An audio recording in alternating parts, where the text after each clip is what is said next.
está cañón. O sea, de verdad que ha sido una semana muy intensa, muy intensa. El mundo está patas arriba. Patas arriba. Excelente inicio de semana, excelente lunes. Soy Cindy Miranda y esto es El Contexto. Irán está en llamas. La moneda se desplomó, los precios se dispararon y la gente salió a las calles. Lo que comenzó como protestas por el costo de la vida se transformó en pocos días en una ola nacional que ha dejado decenas de muertos, miles de detenidos y un país prácticamente desconectado de internet. Pero para entender qué está pasando, primero hay que entender quién manda realmente en Irán. Aunque es una república con elecciones, el poder real no está en el presidente, está en el líder supremo, el Ayatollah Ali Khamenei, la máxima autoridad política y religiosa del país. Él controla las fuerzas armadas, la justicia, los medios estatales y decide quién puede competir en las elecciones. El presidente solo maneja el día a día, pero siempre bajo las órdenes del líder supremo y de la Guardia Revolucionaria, que además controla gran parte de la economía. Y aquí es donde todo explota. En el bolsillo de los iraníes, su moneda, el real, lleva años cayendo, pero la situación empeoró brutalmente después de que Estados Unidos abandonó el acuerdo nuclear y reimpuso sanciones que asfixiaron la economía. Para que te des una idea, a finales del 2025, un dólar costaba más de 1.3 millones de reales. A inicios del 2026 ya superaba el 1.4 millones. Es un desplome que disparó la inflación al 40% o quizás más. Alimentos, medicinas, todo subió de precio, mientras los sueldos se quedaron igual. Las protestas empezaron en el corazón económico del Teherán, el Gran Bazar. Comerciantes y pequeños negocios cerraron sus puertas y salieron a la calle furiosos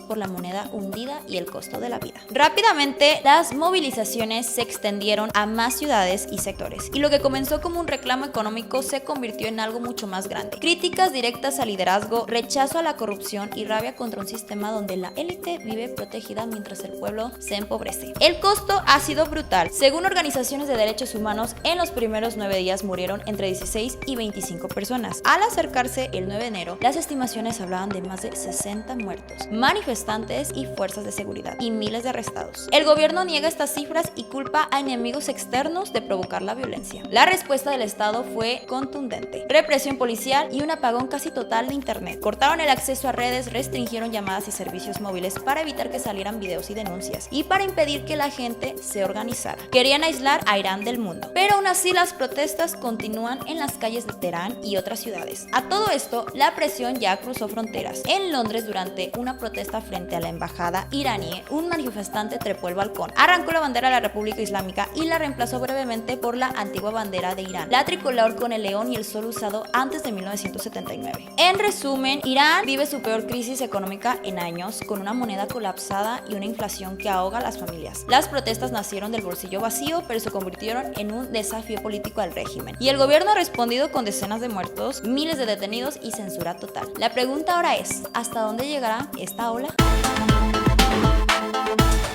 En Minneapolis, una mujer de 37 años, ciudadana estadounidense, murió abatida por un agente de migración en plena calle. Lo que comenzó como un operativo dirigido contra la migración irregular terminó convertido en un caso que dividió a Estados Unidos. De un lado, el gobierno federal defendiendo cada disparo; del otro, autoridades locales y comunidades exigiendo justicia por una ciudadana que murió donde debía haber seguridad. El pasado 7 de enero, agentes del ICE realizaban un operativo en una zona residencial de Minneapolis, cuando el auto conducido por Rhonda Rene Nicole Good quedó en medio del despliegue. Los videos muestran cómo varios agentes rodean el vehículo e intentan abrir la puerta del conductor. El auto intenta maniobrar para avanzar y en cuestión de segundos, uno de los agentes dispara varias veces hacia el interior. El vehículo se desvía y termina impactando con otro auto estacionado. Minutos después se confirma la muerte de esta mujer, madre de 3 hijos y sin investigación migratoria abierta. Y a partir de ahí, las versiones se separan. Desde Washington, Donald Trump se colocó de inmediato al lado de los agentes y de la gente que disparó. En declaraciones públicas calificó la situación como horrible, pero señaló a Good como responsable, asegurando que intentó atropellar a la gente y que este disparó en defensa propia. Aunque reconoció que no le gusta que ocurra algo así, usó el caso para reforzar su discurso de mano dura e insistió en que su gobierno siempre protegerá a los agentes del ICE, incluso cuando el resultado sea la muerte de una ciudadana. En Minneapolis, el alcalde Jacob Frey calificó como absurda la versión de defensa propia limpia y acusó a ICE de traer exactamente lo contrario de lo que promete: caos, desconfianza y tragedias a una ciudad que ya ha pagado caro los abusos de autoridad. En una conferencia de prensa lanzó un mensaje directo a la agencia: lárguense de Minneapolis. Pero bueno, veamos el video.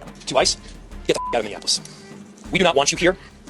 Your stated reason for being in this city is to create some kind of safety, and you are doing exactly the opposite. People are being hurt. Families are being ripped apart. Long-term Minneapolis residents that have contributed so greatly to our city, to our culture, to our economy are being terrorized, and now somebody is dead. That's on you. And it's also on you to leave. It's on you to make sure that further damage, further loss of life and injury is not done. We're going to be working towards justice as quickly as we possibly can right now. And justice is what we've all... Lo que sucedió en esa calle de Minneapolis sigue resonando. Las protestas continúan, las investigaciones apenas comienzan y entre Washington y Minneapolis persiste un enfrentamiento que va más allá de este caso. Se trata del debate sobre hasta dónde puede llegar la autoridad federal en nombre de la seguridad y qué precio están dispuestos a pagar los ciudadanos. Mientras tanto, el caso de Rhonda ya no es solo una noticia, es el símbolo de una fractura que atraviesa al país. Tras la captura de Nicolás Maduro y su traslado a Estados Unidos, el tablero geopolítico se movió en tres frentes: Venezuela, México y el Congreso estadounidense. Lo que se presentó como un golpe contra el narcotráfico se ha convertido en un paquete de control energético, presiones diplomáticas y advertencias de nuevas intervenciones militares que mantienen a toda la región con la mirada puesta en Washington. En Venezuela, Trump anunció que su gobierno controlará indefinidamente las ventas de petróleo del país con un compromiso de entre 30 y 50 millones de barriles, que se colocarían en el mercado bajo supervisión directa estadounidense. La narrativa oficial asegura que ese dinero se usará para reconstruir Venezuela, pero en la práctica la llave del crudo y de los recursos pasó de Caracas a la Casa Blanca y a las grandes petroleras que recibieron garantías de seguridad para operar. Junto con el control petrolero llegó la presión política. Washington exige que el nuevo poder venezolano tome distancia de Cuba, Rusia, China e Irán, dejando claro que quien no se alinee pagará con sanciones, bloqueo de activos y aislamiento financiero. Simultáneamente, el aparato de seguridad amplió su lista de objetivos. Con Maduro fuera del escenario, las miradas y las recompensas se concentraron en figuras como Diosdado Cabello y otros altos mandos chavistas señalados por narcotráfico y corrupción. De nuevo, vamos igual con lo mismo. Con ese nuevo modelo en Venezuela en marcha, Trump dirigió su atención hacia México. En entrevistas y discursos recientes, repitió que los cárteles controlan México y lanzó la frase que encendió las alarmas: algo habrá que hacer con México. Aseguró haber presionado a la presidenta Claudia Sheinbaum para permitir la entrada de fuerzas estadounidenses que ataquen directamente a grupos criminales dentro del territorio mexicano, aunque reconoció que ella se ha negado sistemáticamente. En sus mensajes más recientes subió aún más el tono. Afirmó que su gobierno casi eliminó el tráfico marítimo de drogas y que ahora se prepara para atacar por tierra las operaciones de los cárteles, frase que muchos interpretan como la intención de cruzar la frontera bajo el argumento de frenar el fentanilo. Anybody could just walk into your country. The borders ostensibly really closed now. Closed. You can't come in, and nobody comes, nobody even tries. We've knocked out 97% of the drugs coming in by water, and we are going to start now hitting the land.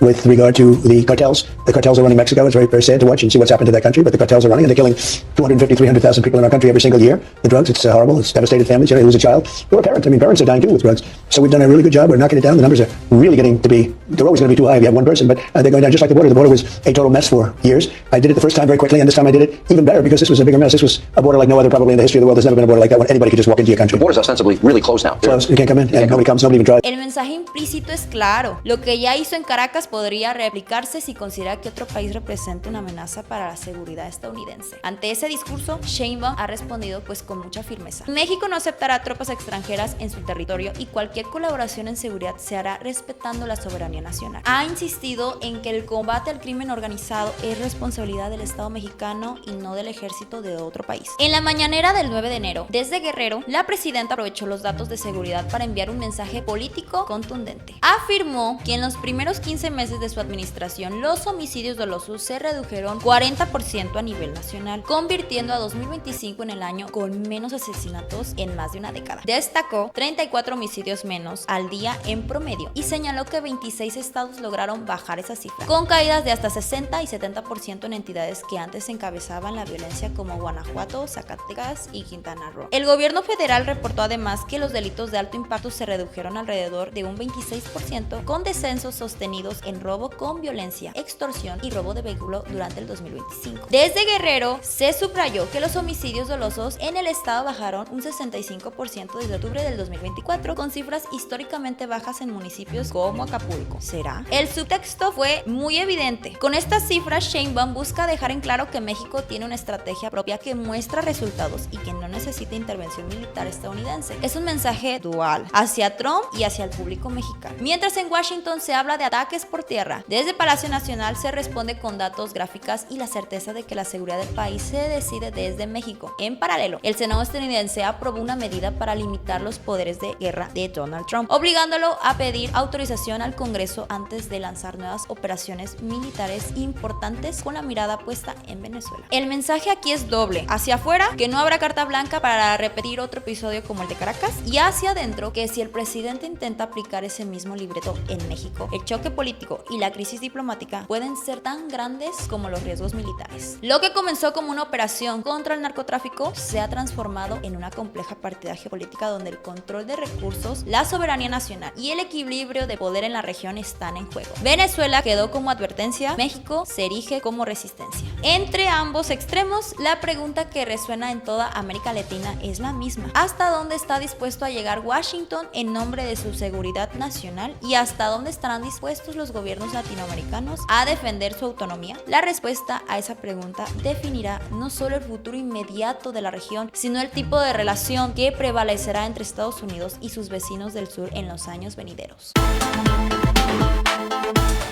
México pone en marcha un nuevo intento por identificar cada línea telefónica del país. El objetivo: frenar las extorsiones, fraudes y delitos que hoy se esconden detrás del anonimato de un número celular. La regla es sencilla: quien quiera conservar su línea debe vincularla con su CURP y una identificación oficial a través de su compañía telefónica. Si no lo hace, corre el riesgo de que le suspendan el servicio. ¿A quién le aplica esto? Pues a todos. No importa si estás con Telcel, AT&T, Movistar o Bay. Todos deben registrarse. El registro no se hace en ninguna oficina del gobierno, sino directamente con tu compañía telefónica. Tienes dos caminos: puedes hacerlo desde tu casa, por internet, o ir en persona a un centro de atención. En ambos casos, el trámite es completamente gratuito. Ahora bien, cuando se habla de entrar al portal, eso significa ir a la página oficial que cada empresa habilitó para este registro. Por ejemplo, en Telcel es el sitio www.telcel.com/vincula tu línea. En AT&T es la página vincular tu línea, a la que entras desde el navegador de tu celular. Es muy importante entender esto: no es una página cualquiera ni un enlace que buscas en Google. Son ligas oficiales que las propias compañías difunden en su web y en sus canales verificados. Además del portal web, las empresas están enviando mensajes de texto directamente a los usuarios, el cual te llegará un SMS oficial de Telcel, AT&T, en sí de la telefonía que manejes, donde te avisan del registro obligatorio y te incluyen el enlace para iniciar el trámite. Lo importante aquí es que no tienes que marcar a ningún número para hacer el registro en línea. El punto de entrada es ese link oficial del SMS o la página que te indica la empresa. El proceso es bastante directo. Primero escribes tu número de celular y el sistema te manda un código por mensaje. Cuando tú recibes ese código y lo capturas, el sistema confirma que sí tienes control de esa línea. Después te pide tu nombre completo y que subas una foto de tu identificación oficial vigente, normalmente tu INE o pues algún pasaporte. Algunos sistemas también te piden una selfie, lo que llaman prueba de vida, que simplemente es una foto que te tomas en ese momento para que la comparen con la imagen de tu identificación. Cuando se valida todo, el portal te muestra una confirmación o un folio de que tu línea ya quedó registrada. Y listo, no tienes que volver a hacer ese proceso para ese número. Ahora bien, si no quieres hacer el registro en línea, puedes ir en persona a cualquier centro de atención de tu compañía. Igual llevas tu CURP, tu identificación oficial y tu teléfono que esté activo. Ahí un asesor entra al sistema, captura tus datos y te deja hecha la vinculación pues en ese momento. El registro arrancó en todo el país el pasado 9 de enero del 2026 y tienes hasta el 30 de junio de este año para vincular tu línea si ya la tienes. Ya para el 1 de julio de este año, las compañías pueden suspender de forma automática las líneas que no estén registradas. Esto significa que te quedas sin llamadas, sin mensajes de texto y sin datos móviles. Lo único que vas a poder hacer es marcar a números de emergencias o de atención ciudadana hasta que completes tu trámite. Ahora bien, ¿esto ya se ha intentado antes? Pues sí, México ya vivió la experiencia del RENAU, que es el Registro Nacional de Usuarios de Telefonía Móvil, un padrón de finales del 2000 que también buscaba asociar las líneas con identidades reales. Pero ese experimento terminó pues muy mal. Hubo registros con datos falsos, problemas de seguridad enormes y al final la Secretaría de Gobernación tuvo que destruir completamente la base de datos. Archivos, respaldos, accesos, todo fue eliminado bajo supervisión del órgano de datos personales precisamente para que esa información dejara de existir. Después vino el PANAU, el Padrón Nacional de Usuarios de Telefonía Móvil, que se creó en el 2021 con reformas a la Ley Federal de Telecomunicaciones. Este iba mucho más lejos porque exigía datos biométricos como huellas dactilares como condición para conservar tu línea. Pero llegó a la Suprema Corte de Justicia y en el 2022 la Corte lo declaró inconstitucional. Básicamente dijeron que recolectar biométricos de forma masiva y obligatoria violaba de manera desproporcionada el derecho a la privacidad y a la protección de datos personales. Además concluyeron que había otras alternativas menos invasivas para lograr los mismos objetivos de seguridad. El PANAU nunca llegó a funcionar. Entonces, ¿qué hace diferente al registro actual? Se presenta pues como una tercera vía, un padrón que ya no incluye datos biométricos, se apoya en la CURP y pone la responsabilidad de validar la identidad en las propias empresas telefónicas, no en el gobierno. Y bueno, que no se los pase porque si dejan pasar ese plazo, se arriesgan a que su número quede suspendido hasta nuevo aviso.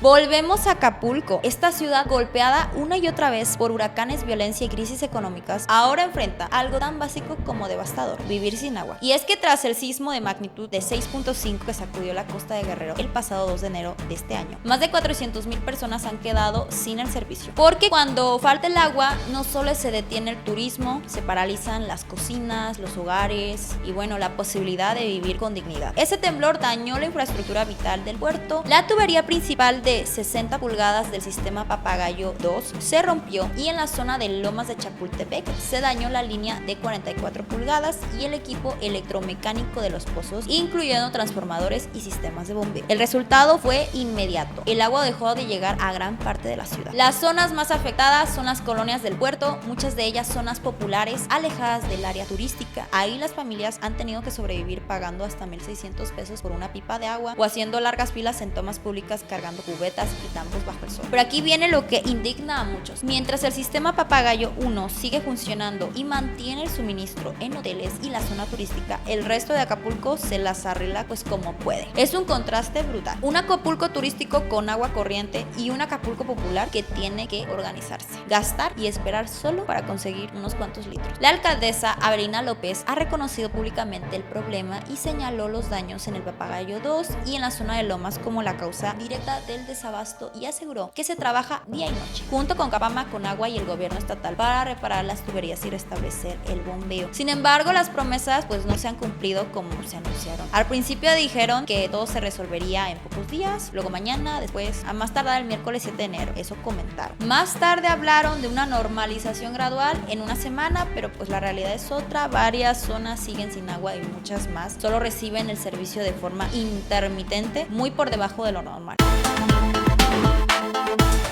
Y bueno, hemos llegado al final de este capítulo. Nos vemos la próxima semana pues con más contexto, más análisis y siempre buscando entender qué está pasando realmente en nuestro país y en el mundo. Soy Cindy Miranda y muchísimas gracias por acompañarme.